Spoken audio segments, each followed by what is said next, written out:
Скоро на кривата зголемена за 100% во однос на вчера, а власта се трка за избори по секоја цена и смирува дека се е под контрола. За последното деноноќе регистрирани се 40 ново заболени од COVID-19 и еден смртен случај. Бројките никако не зборуваат во прилог на одржување на избори, предупредува доктор Синиша Стојановски.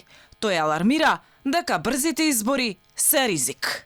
Јасно е дека треба да поминат најмалку 2 недели од последниот регистриран случај и уште 2 недели дополнително без да биде регистриран нов позитивен случај, за да воопшто може да се почне да се размислува за подготовки во организација на вакви настани. И тоа не е мое мислење, тоа е мислење на светските експерти и епидемиолозите кои што практично на тој начин потврдуваат дека ситуацијата на терен е под контрола.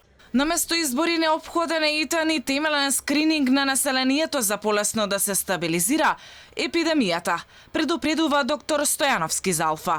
Стратегијата на масовен скрининг и широк опфат на тестирање на популацијата се покажа како успешна во повеќе земји. За жал, според информациите кои што реално се пласираат во јавноста, јас не сум добил податок дека кај нас таков масовен скрининг е започнат.